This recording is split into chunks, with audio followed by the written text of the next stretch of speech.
आप देख रहे हैं न्यूज़ नाउ 24/7 ताज़ा खबरों के लिए हमारे साथ बने रहें। कानपुर में उत्तर प्रदेश कांग्रेस की एक बैठक हुई। बैठक में आरटीआई मंडल स्तरीय कार्यशालाओं पर विस्तृत चर्चा हुई और भारतीय जनता पार्टी की उत्तर प्रदेश सरकार प्रदेश में नफरत की राजनीति कर रही है, जो बर्दाश्त नहीं है। बैठक में पूर्व मंत्री एवं प्रदेश अध्यक्ष अजय राय ने कहा कि उत्तर प्रदेश की योगी सरकार प्रदेश में सांप्रदायिकता की आग को हवा देकर राजनीतिक लाभ लेना चाहती है। संभल की घटना दुर्भाग्यपूर्ण है। इस घटना में दोषियों के खिलाफ कार्रवाई होनी चाहिए। 2027 में जब प्रदेश में हमारी सरकार आएगी तो हम दोषियों के खिलाफ मुकदमा दर्ज करवाएंगे और बड़ी कार्रवाई करेंगे। अजय राय के इस बयान पर नितिन में चर्चा हुई। प्रदेश अध्यक्ष पुष्पेंद्र श्रीवास्तव ने संगठन पर चर्चा की और संगठन की मजबूती पर जोर दिया। प्रदेश उपाध्यक्ष एवं प्रभारी पश्चिमी Uttar Pradesh doctor Amit Kumar Utwal advocate KRTI पर विस्तृत चर्चा हुई। बैठक में सूचना का अधिकार अधिनियम 2005 की बारीकियों पर भी चर्चा की गई और कहा गया कि उत्तर प्रदेश की योगी सरकार हर मोर्चे पर विफल रही है, इसलिए हताशा में वो उत्तर प्रदेश को सांप्रदायिकता की आग में झोंककर राजनीतिक लाभ लेना चाहती है। मस्जिदों को मंदिर बताकर प्रदेश के सौहार्दपूर्ण माहौल को खराब करना चाहती है। सरकारी और प्रशासनिक विफलता और गलतफहमी के कारण संभल को सांप्रदायिक रंग देने की कोशिश की गई, लेकिन संभल की जनता ने अपनी समझदारी का परिचय दिया और संभल को सांप्रदायिक रंग देने की कोशिश को पूरी तरह से नाकाम कर दिया। संभल में हिंदू और मुस्लिम सौहार्दपूर्ण माहौल में रहते आए हैं। संभल में गंगा जमुनी तहजीब कायम है। जनता अब योगी सरकार के बहकावे में नहीं आएगी। बैठक में रमेश श्रीवास्तव, देवेश मणि त्रिपाठी, तनवीर अहमद, सजल तिवारी, रामानंद राजपूत, अयूब अंसारी आदि शामिल रहे। संभल इस समय ट्रेन में चल रहा है। संभल की वस्तुस्थिति है क्या? संभल को आग में झोंका प्रशासन की संभल को आग में झोंका सरकार के दुष्चक्र में। सरकार, क्योंकि सरकार के पास अब बचा नहीं, सरकार को चुनाव लड़ने के लिए अयोध्या खत्म हो चुका है, लेकिन नई चीज चाहिए। पश्चिम उत्तर प्रदेश में संभल से बढ़िया कोई जगह है क्या? वहां पर एक सिविल पिटीशन आया। सिविल पिटीशन क्या है? एक व्यक्ति है, उन्होंने पिटीशन किया सिविल कोर्ट में कि जो ये जामा मस्जिद है, ये पूर्व में हरिहर मंदिर था। पिटीशन आया, पिटीशन कोई भी ला सकता है कोर्ट में। पिटीशन आ गया। पिटीशन के बाद सरकार ने और वहां के प्रशासन ने, जब वहां पे सीधी बात है, सिविल कोर्ट में सिविल में बात आएगा तो वहां पर एडवोकेट कमीशन जारी होता है। कोई नई बात नहीं। एडवोकेट कमीशन के लिए आदेश हुआ, एडवोकेट कमीशन हो गया।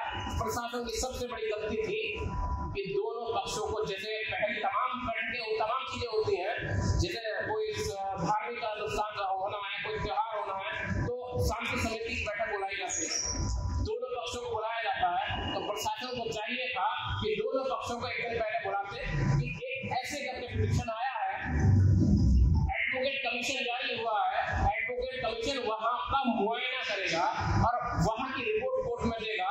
आपको मौका मिलेगा दूसरा पक्ष भी अपना पक्ष रखे और कोर्ट का जो डिसीजन होगा वो माना जाएगा।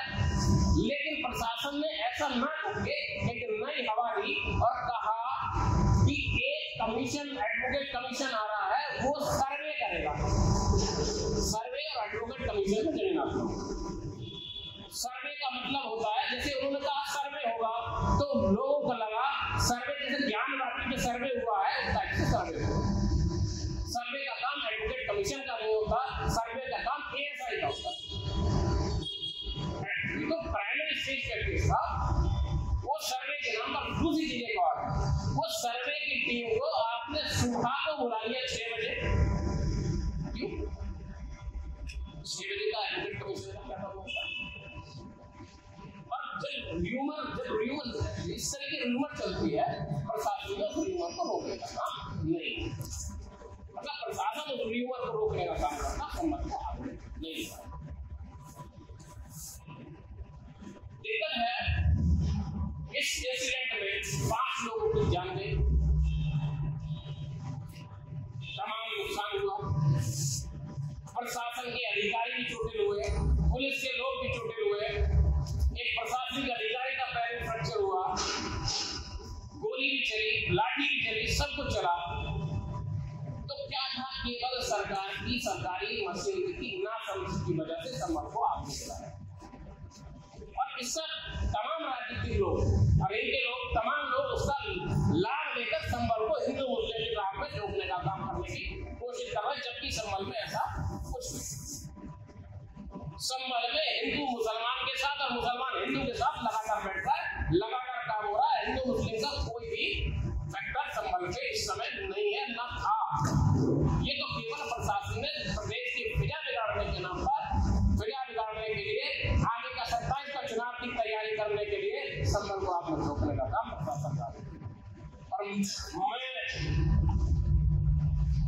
मैं ऐसी सरकार की निंदा करता हूँ, भर्त्सना करता हूँ, जो भाई से भाई को लड़ाने का काम, हिंदू से मुसलमान को लड़ाने का काम करके राजनीतिक रोटियां सेकने का काम कर रही है। जनता को समझना होगा, हिंदू और मुसलमान को समझना होगा कि हमारी जो हिंदुस्तान के उत्तर प्रदेश की गंगा जमनी तहजीब है, उसे हमें बरकरार रखना है। सरकारों के देखिए होता कुछ नहीं है। आज संबल ठंडा हो गया, झगड़ा था सारे शांति में आ गया। पूछिए उन परिवारों से जिनके बेटे गए, जिनके भाई गए, जिनका परिवार उजड़ गया, उस परिवार को पूछिए उनके साथ क्या। और मैं तो यही संदेश देना चाहूंगा कि आने वाले समय की सरकारों के कुचक्कर को, दुष्परिणाम को, दुष्प्रयास को विफल करने का काम करना चाहिए। और हमें इस सरकार की नाकामियों को सामने रखते हुए आने वाले समय में अपनी उत्तर प्रदेश में सरकार बनाने का काम करना चाहिए। इसी के साथ मैं और हाँ एक चीज एक और अनाउंस करने का मुझे अभी निर्देश हुआ था कि जिस समय आरटीआई सूचना का अधिकार टास्क फोर्स होता था, उस समय सूचना का अधिकार टास्क फोर्स की एक मासिक पत्रिका निकली, जिसमें हमारे तमाम आरटीआई एक्टिविस्ट और आरटीआई एक्सपर्ट के उसमें तमाम आर्टिकल आते थे। और हमारे जो कार्यकर्ताओं ने आरटीआई लगाई, उनके जो जवाब आए हैं उन्हें भी लिखित करके उसे प्रकाशित कराया जाता।